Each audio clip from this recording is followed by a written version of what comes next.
Ito yung ating view. Dolomite Beach. Nandito pa din po yung ating mga warriors sa araw-araw na naglilinis. MMDA. Nandyan sila. DPS Mandaragat. Doon po sa Manila Yacht Club. Stero Rangers ng DENR.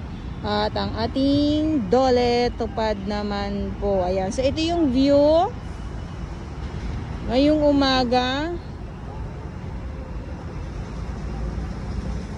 So dito muna tayo.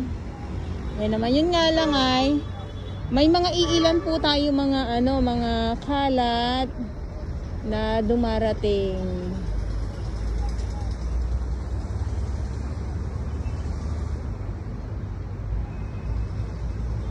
Iilan lang naman po. Ay yung mga sako-sako na kalat, ayan ay nilalagay na ngayon sa truck nga po.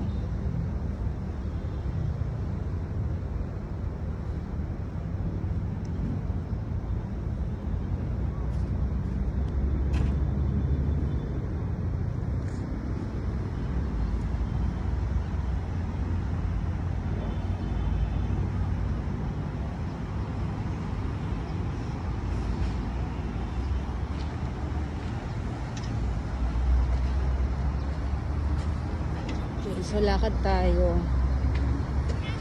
Lakad po muna tayo at konting lakad na.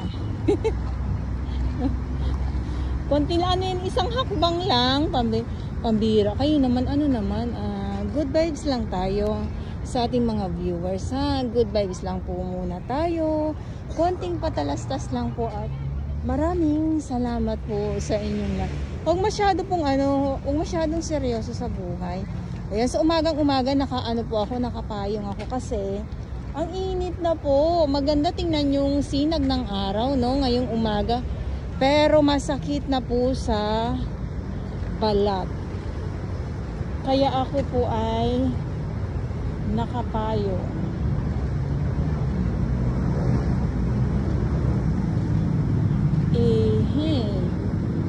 Pagpaumanhin nyo po.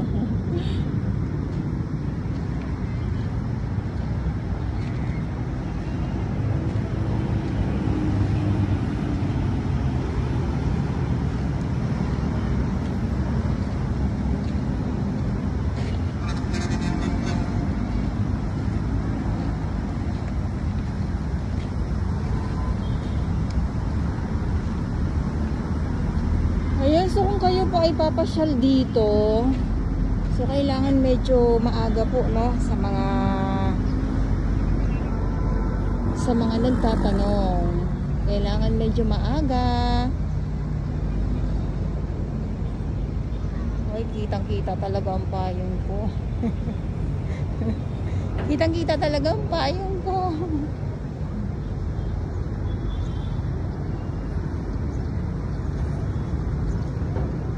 Ayun, so tapos na yung mga nasa sako ilagay dito sa truck. So dito naman yan sa kabila pupunta naman yan sila kuya.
Buti na nga lang po, no, yung mga yung mga kalat po ay hindi na nakakarating talaga sa kalsada pag once may bagyo. Hindi katulad dati na pag may bagyo talaga, yung mga kalat po ay nasa kalsada. Kaya grabe din yung yung paglilinis ng ating mga warriors. Kasi pagkatapos sila dito sa may dagat, sa may dalampasigan, kasi ito mga kabatuhan pa lang to dati. Mga kabatuhan to dati, so hirap din sila. Eh ngayon, wala na. Pero inyo yung tapos yung magsusumiksik yung iba't ibang mga kalat sa kabatuhan.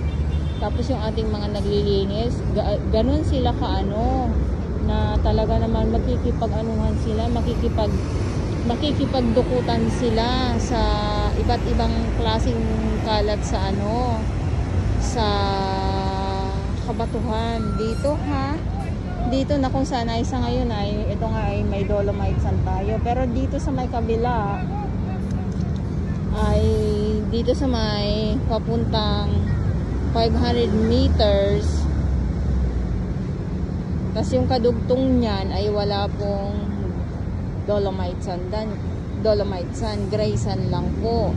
So hanggang papunta na sa may Remedios, na po yan, may mga bato na po dyan. So yan din po ay nililinis yan dyan. So meron pa din, nakikipag-anuhan pa din sila, talagang dukutan pa din po sila sa ilalim ng kabatuhan. Pero hindi na ganun kasi itong itong dolomite sand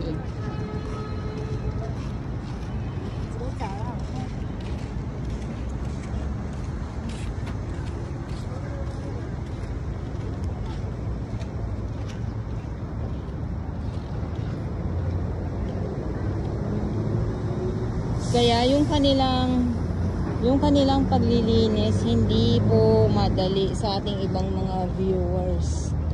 Hindi madali yung paglilinis ng itong ating mga MMDA, DPS, Stero.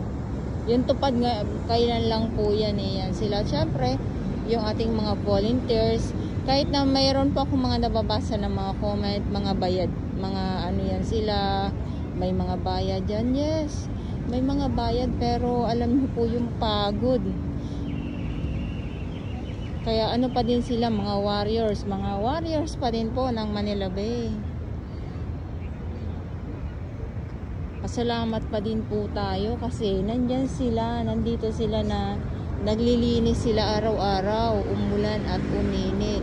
O paano kung wala nang naglilinis, ayaw nang linisin nila, 'di ba? Kahit nasabihin na binabayaran sila, ganun lang po yun. Kaya pasalamat pa din po tayo.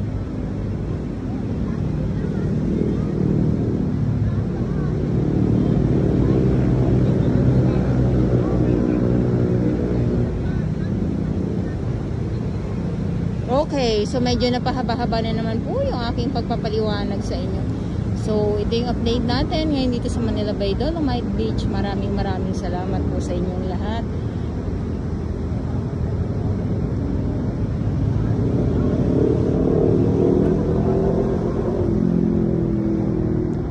Linaw, grabe. Ang linaw.